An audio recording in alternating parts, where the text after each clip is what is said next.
I'm Luke. Today, Captain Slug is at it again. The madman himself never stops making new blasters, and this is easily the most bizarre one yet. Let's get going.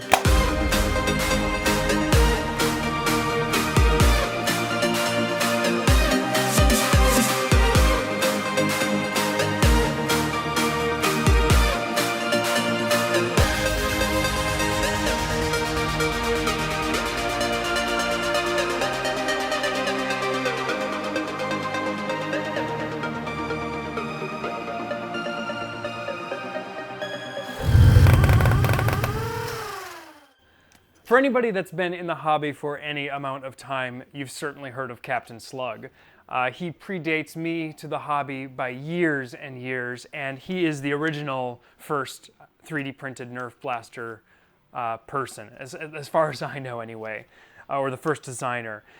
He makes a wide variety of blasters, from the Caliburn, which is not on the wall so I'm pointing at nothing, to the Talon Claw, to the Talon Claw U, which is similar to this blaster in some ways. But this is the FLAK. FLAK is a multi-ammo blaster. It can be configured in a variety of ways to shoot long darts, short darts, Trilogy shells, Sledgefire shells, and I believe Mega, and I might be wrong about Mega, but essentially you can fire all kinds of different ammo with this blaster.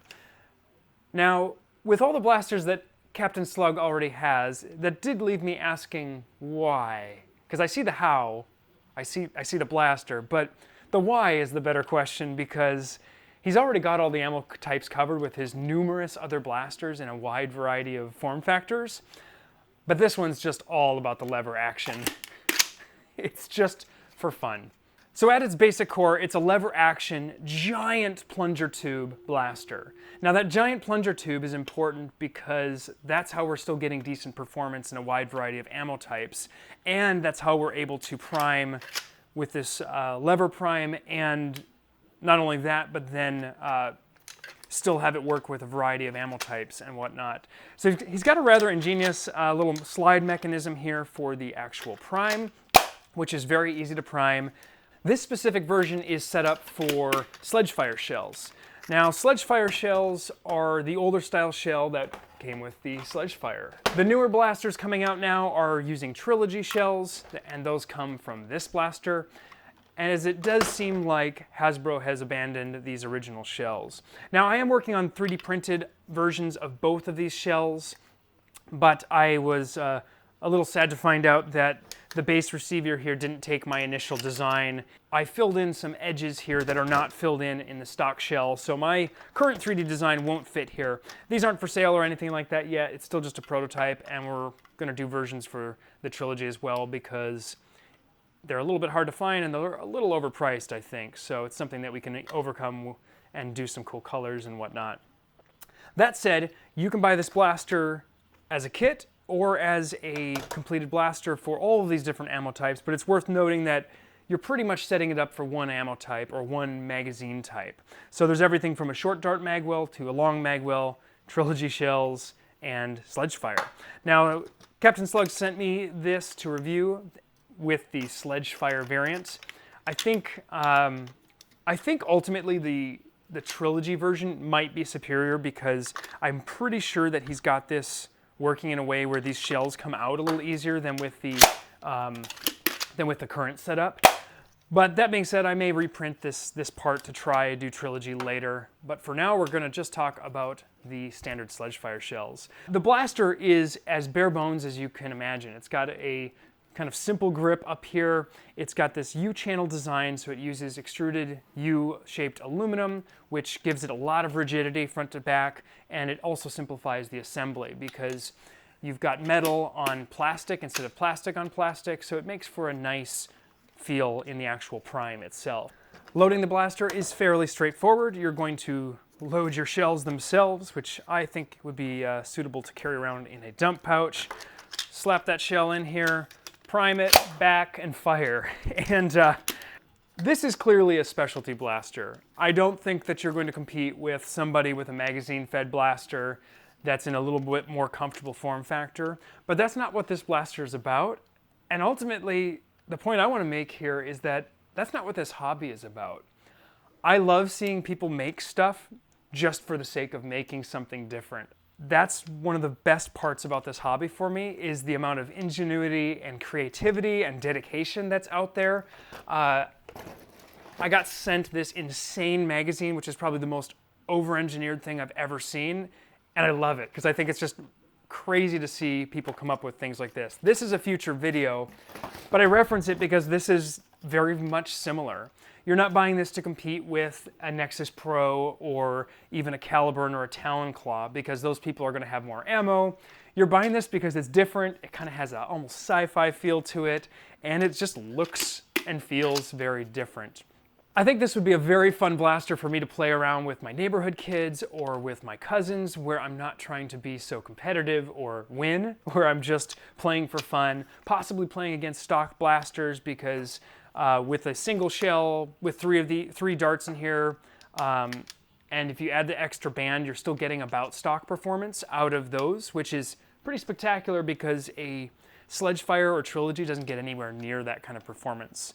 The blaster doesn't use springs, and I assume that's to help cut down in cost and also make this design more feasible to fit in the space, because otherwise we'd have to have presumably a spring in here, which would get in the way of the actual priming mechanism. And it's really got just a fun function, very simple. I've shot it probably a couple hundred times now, and I've not been very careful with it, and it seems to be just fine.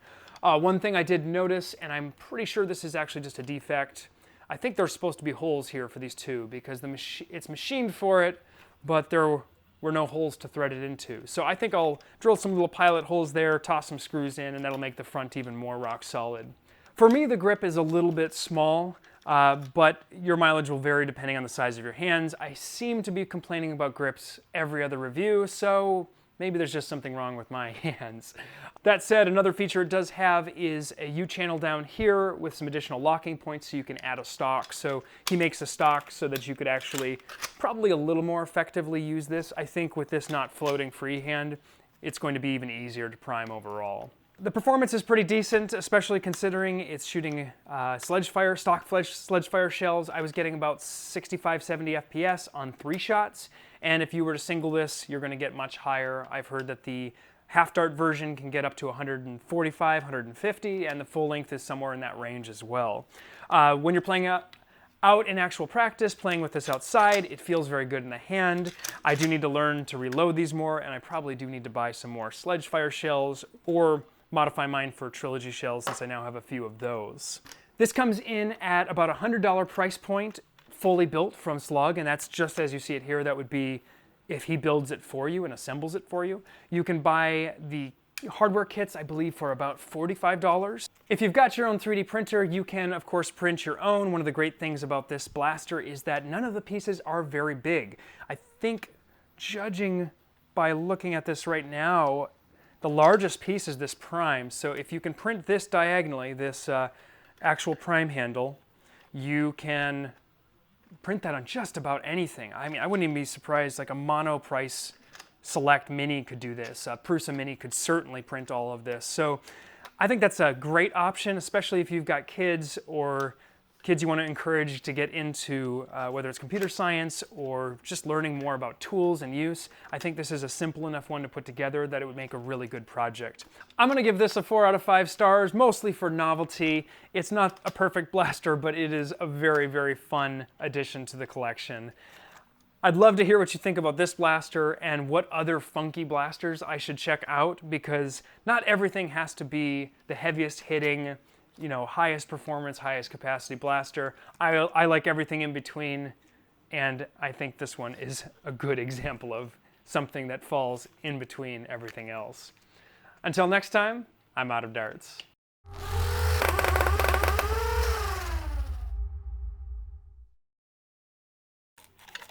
Such a funky blaster. Oh.